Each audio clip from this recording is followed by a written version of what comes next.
In 1925, Henry Ford revealed to the New York Times a bold claim. A single acre of potatoes could supply enough fuel for a farm to last a century. Just a few months later, America's largest ethanol plant was shut down and sold for scrap metal. The individual responsible for closing it had a name, and what he concealed that year remains in use among the Amish communities of Ohio even today. Yet, there is a crucial detail absent from most history books. The fuel tank in Ford's cars was never intended for gasoline.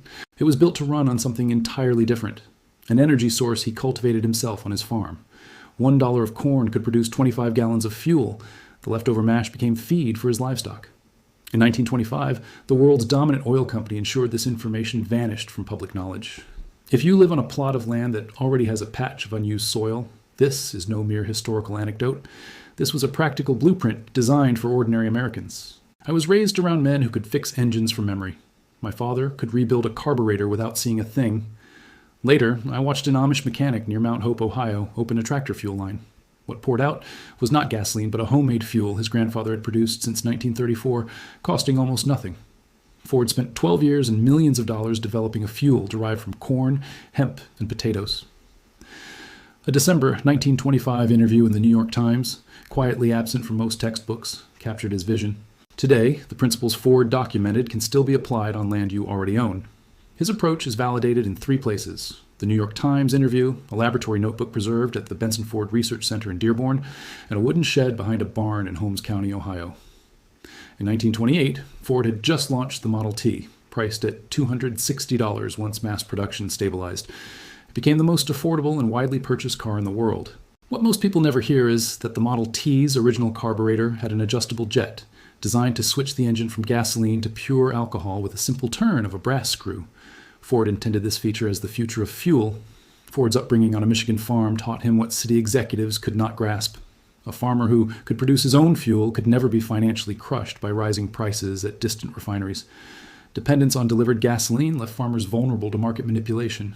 Ford openly voiced this perspective on September 20th, 1925, and when he told the New York Times, "The fuel of the future is going to come from fruit like that sumac by the road, or from apples, weeds, sawdust, almost anything. There is fuel in every bit of vegetable matter that can be fermented." He meant it literally. He had the fuel, the vehicle, and a working plan. The cost of this fuel was astonishingly low. In Ford's experimental laboratory at Greenfield Village, his chemist perfected a fermentation method so simple that any farmer with a wooden barrel and copper coil could reproduce it. 1 acre of corn produced roughly 250 gallons of fuel alcohol per season. The production of 25 gallons cost about $1, using only the corn already grown and family labor during the post-harvest lull. 25 gallons could propel a Model T for hundreds of miles, and the leftover mash served as high-protein cattle feed. There was no waste, no need to purchase from outsiders, and no pipelines, refineries, or corporate distribution required. But the story takes a darker turn. For a man controlling the largest oil company on the planet, with fortunes built on decades of pipelines stretching from Pennsylvania to the Gulf of Mexico, Ford's announcement was an act of war.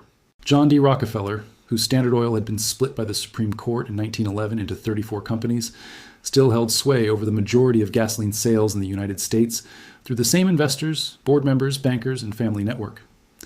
By 1925, these Standard Oil descendants controlled about 90% of U.S. gasoline, staffed service stations in every town over 2,000 residents, and lobbied relentlessly to maintain their monopoly. They could not allow a farmer to convert a corn crib into a fuel station. They responded in 3 strategic moves. First, they slashed gasoline prices, with some regions seeing rates as low as 11 cents per gallon. They sold below cost, particularly in areas where Ford promoted alcohol fuel. Ford could not compete with 11-cent alcohol unless it remained untaxed. Second, they lobbied to tax industrial alcohol, which doubled or tripled costs for farmers attempting to bring their fuel to market. Third, they leveraged prohibition. The Volstead Act, enacted in 1919, banned more than whiskey and beer. It placed all ethanol production under federal control. Any farmer producing fuel for personal use was technically breaking the law. Treasury agents raided farms, confiscated equipment, and arrested men. Oil interests, through editorials and political contributions, ensured harsh enforcement against fuel alcohol while the nation's attention remained fixed on illegal liquor. When Prohibition ended in 1933, Ford was elderly, the Great Depression had gripped the nation, and Standard Oil successors had seized control of every gas station, distribution network, and influential congressional committee. Ford's River Rouge biofuel plant, intended to empower 10,000 farmers to fuel the Midwest, was quietly closed. The adjustable carburetor disappeared from subsequent Model T models, and the term plant fuel vanished from public discourse for 6 decades. Consider this. If in 1925, $1 of corn could yield 25 gallons of functional motor fuel, what prevents you from achieving the same on land you already own today? Reaching this point means you already know more than 99% of Americans about the hidden history of our energy supply. Complete instructions, including measurements, fermentation ratios, legal pathways under current federal small producer permits, and steps recorded by Ford's chemists, are fully documented. Even if you reside on a half-acre lot in Harrisburg, a quarter-acre suburban plot in Cleveland, or a hobby farm in Tennessee with a chicken coop and vegetable patch, the method remains viable. The principles Henry Ford envisioned nearly a century ago can still transform ordinary land into a self-sufficient fuel source. If you already have a home and are assuming this only applies to sprawling farms built from scratch, keep listening. The next revelation is meant precisely for homeowners like you. The Amish families I spent time with in Holmes County, Ohio, do not own vast estates. Most manage between 40 and 80 acres, and some even less. Yet every elder I spoke to in 2019 understood how to produce their own running fuel, not as a hobby, not as a fantasy, but as a reliable, actively maintained backup. One man near Berlin, Ohio, led me behind his barn to a tiny wooden structure, no larger than a standard tool shed, roughly 8 feet by 10 feet. Inside, there was a copper coil, a 55-gallon food-grade barrel, a small wood stove, and a thermometer that comprised the entire operation. He explained that his grandfather had built the original setup in 1934, right after Prohibition ended, and the design had been handed down unaltered for 3 generations. Before I show you the method, consider this. Everything I have collected from Amish kitchens and farmhouse archives, the half cup of borax that substitutes for $320 a year in laundry products, the dishwasher additive that restores clarity to hard water glasses, the 9-cent nightly toilet treatment, the borax and sugar mixture that kills roaches at 1% of commercial bait costs, the 12-cent mattress treatment, rust paste for cast iron pans, the grout paste that removes 11 years of staining, and all other techniques pulled from Lancaster and Holmes counties, I have compiled it in a system called the Amish Home System. The process the Amish man demonstrated does not require a cornfield. It relies on food scraps, bruised apples that fell from trees, potatoes that froze and softened in the root cellar, damp grain destined for pigs, and even sawdust from his workshop. He pointed to a sack of moldy potatoes and said, "That alone will yield 2 gallons of fuel by Friday." He was serious. He kept a logbook and showed me that every week through autumn and winter, he produced small batches, never exceeding 5 gallons at a time. He used it primarily to power a small gasoline generator that ran the diesel pump for his well during outages, and to operate an antique tiller his father had purchased in 1952. For homeowners, this is significant because the Federal Tax and Trade Bureau has permitted small-scale fuel production since 1980. The permit, known as TTB Form 5110.74, is free. It allows a private individual to make up to 10,000 gallons of fuel ethanol per year on their own property for personal use. 10,000 gallons, no farm required, no sales license, no corporate entity, just an existing structure, a permitted still, and the determination to put in the work. A typical suburban backyard with a single apple tree, a small garden, and access to discounted produce can generate 100 to 200 gallons of ethanol annually. That is sufficient to power a generator through any blackout, run a rototiller, chainsaw, small motorcycle, or even an emergency vehicle if needed. If built by hand, the equipment, assembled like the Amish man near Berlin, costs less than $400, less than what most families spend on gasoline in a single month. Yet there is a key secret the Amish maintain, and the rest of America has largely forgotten. Their fuel is not pure ethanol, it is what Henry Ford termed blended plant fuel. The mixture is crucial because pure ethanol at 190 proof can corrode rubber seals in older engines and absorbs water from the air, spoiling faster than gasoline. The Amish solution, passed down since before World War II, combines ethanol with a small fraction of vegetable oil or rendered animal fat at a precise ratio, roughly 30 parts ethanol to 1 part oil. The oil lubricates engine seals and forms a moisture barrier inside the storage tank. Properly blended, this fuel can remain in a sealed drum for over a year without degrading. This level of detail does not appear on government extension websites or homesteading blogs. It comes from those whose grandparents practiced it during the Depression, whose fathers maintained it during the war, and who continue today because 3 generations ago, their community refused to be enslaved by reliance on a gas station 8 miles away. Now comes the part that almost defied belief until I saw it firsthand. Everything described thus far aligns with both historical records and current Amish practice. Yet, a specific technique documented in Henry Ford's laboratory notes had been nearly lost. In 1998, a researcher named William Kovic, working at Radford University in Virginia, published a paper in the journal Automotive History Review titled, "Henry Ford, Charles Kettering, and the Fuel of the Future." Kovik's work examined original Ford Motor Company laboratory records housed at the Benson Ford Research Center within the Henry Ford Museum Complex in Dearborn, Michigan. Records from 1916 through 1925 revealed something remarkable. Ford's chemists had identified the single most efficient feedstock for motor alcohol per acre. Not corn, not sugar beets, not switchgrass, but Jerusalem artichoke. This common plant, essentially a wild-growing weed across 38 American states, produces 10 times the fuel yield of corn per acre without irrigation, fertilizer, or replanting.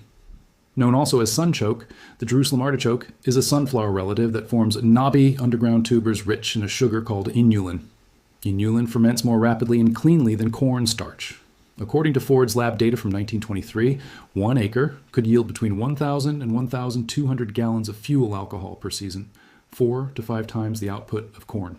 This is a plant that requires no planting, no weeding, no fertilization, and survives winters unaided.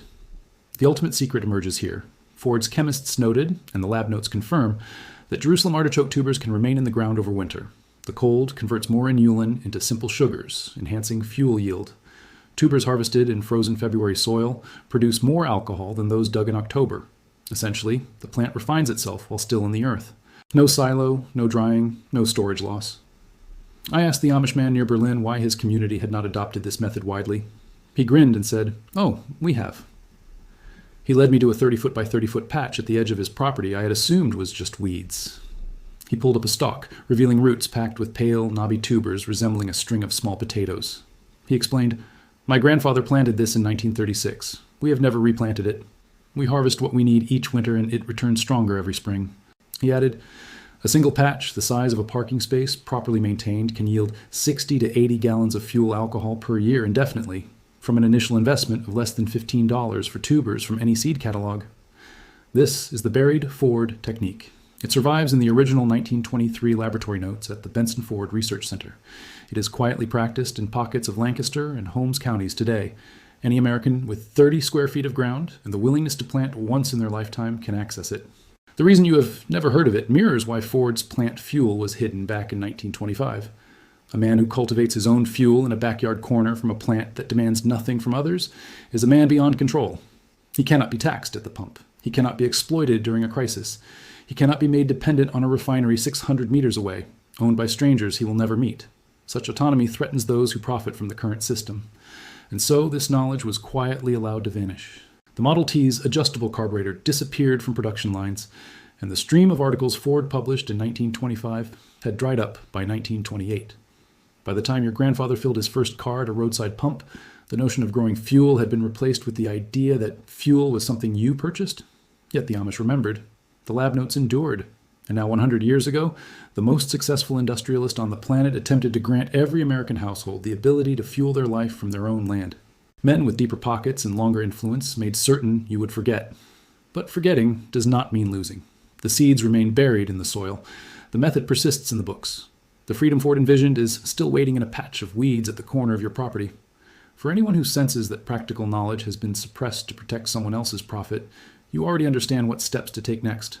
You already know why this message found you tonight, rather than someone else. Here is what you can do immediately. Consider this. Did you know that the original Model T had an adjustable carburetor capable of running on corn-derived alcohol? Type yes or no in the comments. People read these comments, responses are given, and it becomes evident how many of us were kept in the dark about something this basic for decades. Hit subscribe, not just to support, though it does. Hit subscribe because there is a growing number of people reclaiming the knowledge our grandparents possessed. We are not waiting for permission. We are not asking the men who buried this information to hand it back. We are uncovering it ourselves, piece by piece. Next week brings the second installment. It involves a hidden invention Ford patented in 1920, a device that allowed an ordinary kerosene lantern to triple its light output while using half the fuel. Amish communities in Lancaster County have quietly employed a variation of this device for nearly 90 years. Understanding it could transform how you perceive every light bulb in your home. Before that, consider what has stayed with me through these discoveries. The Model T story is never just about a car. It is not only about ethanol, corn, or carburetors. At its heart, it is about a question Henry Ford posed aloud in a September 20th, 1925 interview with the New York Times, sitting with reporter Edward Hamilton. He stated, almost verbatim, that the fuel of the future will come from ordinary fruit like sumac along the roadside, from apples, weeds, sawdust, virtually anything. Every bit of vegetable matter can be fermented into fuel. He calculated that the annual yield of 1 acre of potatoes could generate enough alcohol to operate the machinery for 100 years of cultivation on that same land. Pause and absorb that. 1 acre of potatoes, sufficient fuel for a century of mechanized work. This is not a marginal idea. This is Henry Ford, founder of the world's largest automobile company, speaking on record in America's most reputable newspaper, revealing the path toward energy independence. Less than 19 months later, the largest ethanol plant in the Midwest, located in Atchison, Kansas, operated by Atchison Agol Company in partnership with farmer cooperatives across 4 states, was purchased, shut down, and its machinery sold for scrap. Trade publications at the time claimed demand had collapsed. Yet a review of actual Ford River Rouge plant purchase orders from 1924 through 1926 shows hundreds of thousands of gallons of denatured alcohol were still being ordered for blending right until the supply chain was cut. Demand did not vanish. The supply was choked.